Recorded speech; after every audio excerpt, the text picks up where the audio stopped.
Hey everyone, this is Tom Hanks. Welcome to Race 2 in Round 2 of Season 4 of the Tom Hanks Racing Series. Today we're at Suzuka West Circuit.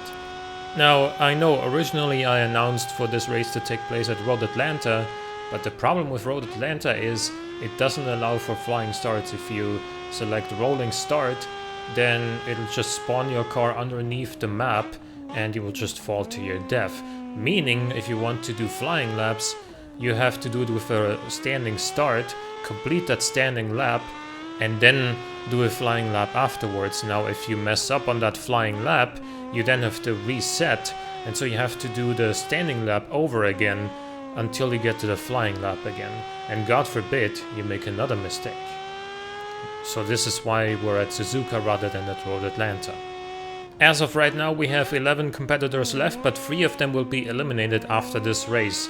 Now, the Jager looks to be in a position where no matter what, it's going out, but the next 3 from the bottom up, they might have a pretty close battle, so let's see how that plays out.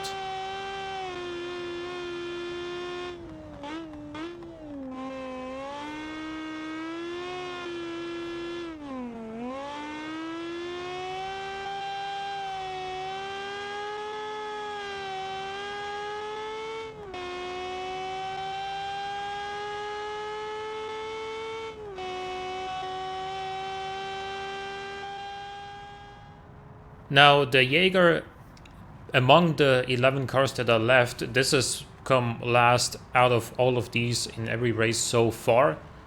And spoilers, it did that yet again. However, that does not mean that this is a bad car. It actually drives reasonably well. It just needs more power and more downforce to be truly competitive. That said, good job for making it this far, but unfortunately, after this race, it's out.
Now, as I briefly mentioned earlier, the next 3 cars, starting with this one, the Tarquini here, are pretty close together, and all 3 of them are gonna fight for the one spot that will make it through to the next round.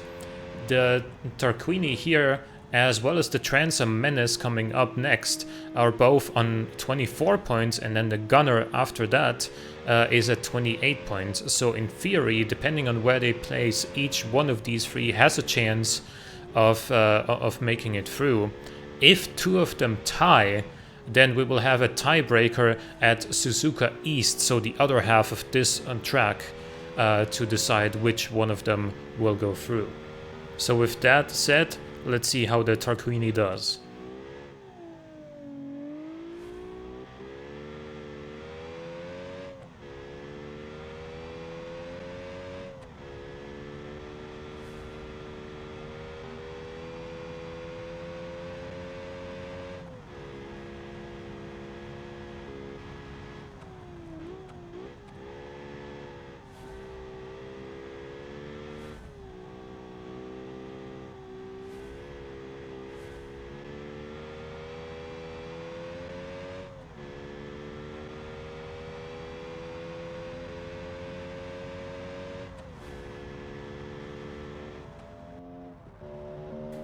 So, with the Tarquini now in the lead, the Transom Menace has to beat the Tarquini at the very least if it wants to go through to the next round.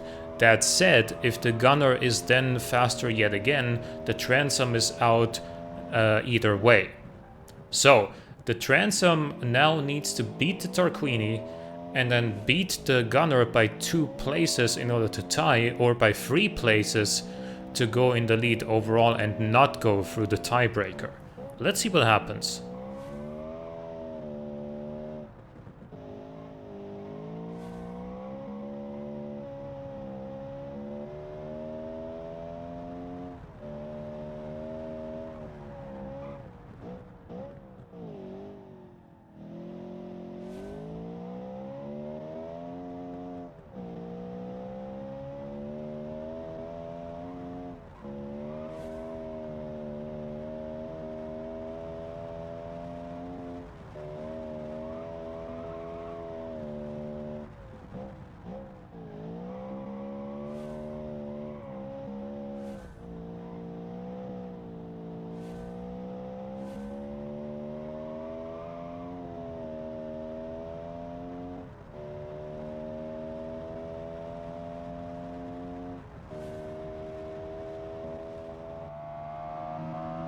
So now with the Transom Menace leading with an impressive time of 1:23.553, the gunner truly has its work cut out for it. Now this track does have some long straights where the gunner can truly fly, but it also has some sweeping corners where the lack of downforce might cost it dearly. Let's see how it finishes and how the rest of the cars are gonna rank afterwards.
So, the Transom Menace is still in the lead, with the gunner in second place as of right now. However, there is still a 1.5 second gap in between those two cars, so if the armor comes in between those two, then the Transom Menace and the gunner will have a tiebreaker. However, if the armor is faster than both of them, then the gunner is through despite losing against the Transom on this track. So far, the armor has always beaten the Transom. However, Suzuka is a different track, so we will see what happens here.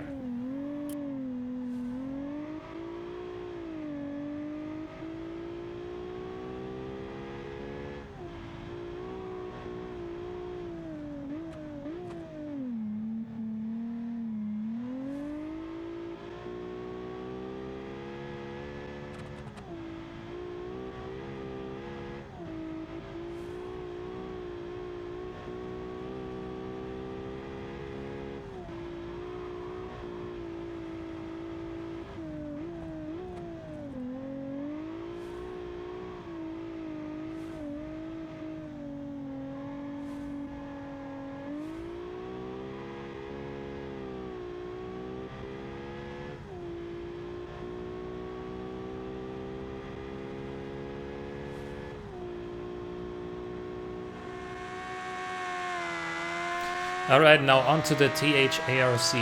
The armor finished in between the Transom and the gunner, meaning they are now tied overall if things stay this way. If the T.H.A.R.C. also finishes in between the two, then the Transom is through without a tiebreaker. That being said, this car has historically performed very well and usually finished ahead of both of the others. except on Laguna Seca where the Gunner was faster. But other than that, this has always beaten the Transom. So let's see if it does that yet again, or if it finishes in between.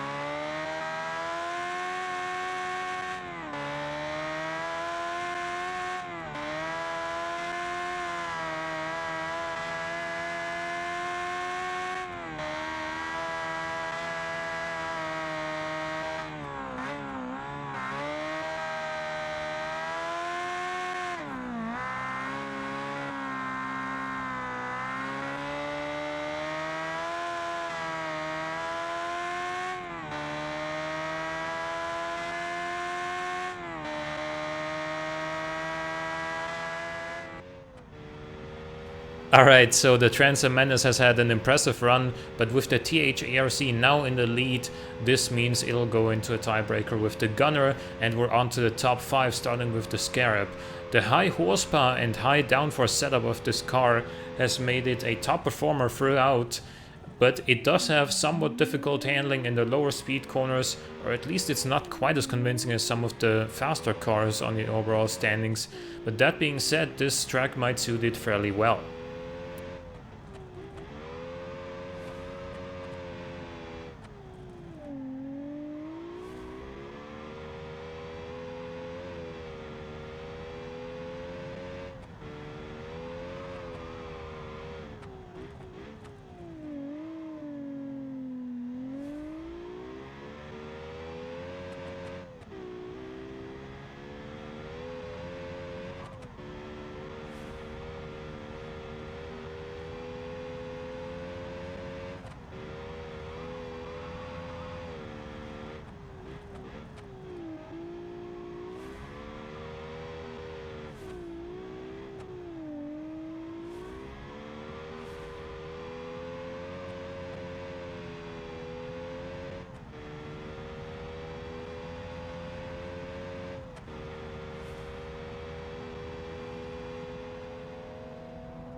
So as was to be expected, the Scarab took the lead, but how will that time hold up against the Minos? Ever since I started going up in reverse order of the overall standings, every time I got to the Minos, I was like, dang, this is good. Dang, this is fast. This handles so well and it's so powerful. Damn, what an impressive time. I don't know if anything's gonna beat that. But yet, so far it hasn't quite managed to win a race yet, but will today be the day?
So the Minos did what it needed to do. It beat the Scarab by nearly 7/10 of a second, but the ISN Sol has been just as good, just as consistent as the Minos, and those two have been neck and neck, so I'm sure this is going to be a very tight battle between the two. Let's see what happens this time.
Alright, so it's shaping up to be a very close battle near the top. The ISN just beat the Minos by 8/100ths of a second. And the Mara has also always been near the top, and so far it's always beaten both the ISN and the Minos, so you would expect it to do the same yet again.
Okay, so the Mara just fell short of the other two, the ISN and the Minos. So if the Centuri, which has won all three of the races so far, if this can win again, it pretty much secures the overall victory. Or will we see another upset? And can the ISN take its first victory? It's pretty safe to say that the Centuri probably won't rank in between the Transom Menace and the Gunner in order to avoid the tiebreaker for the Transom Menace, meaning we will see the tiebreaker just after the Centuri finishes, and so you will see both of those cars go around Suzuka East.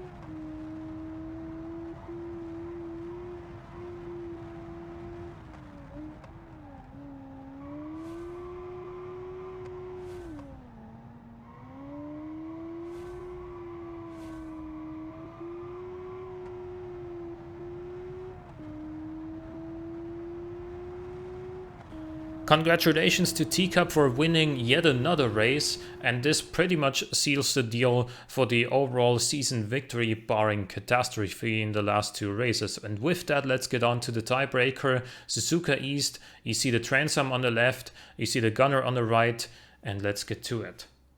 So down the straight, the Gunner is in the lead because it's just much more powerful. It arrives at this first corner early, taking the lead early on through these first couple of corners. But the Transom Menace has the advantage of being front-wheel drive with a differential, so it has higher cornering speeds, and you can already see the Gunner washing wide through here, meaning the Transom is just about neck and neck here, taking a slight lead, arriving at this next checkpoint early while the Gunner is still understeering.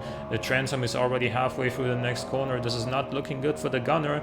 Transom is still in the lead, already going through this left-hander, while the Gunner is still just about arriving now.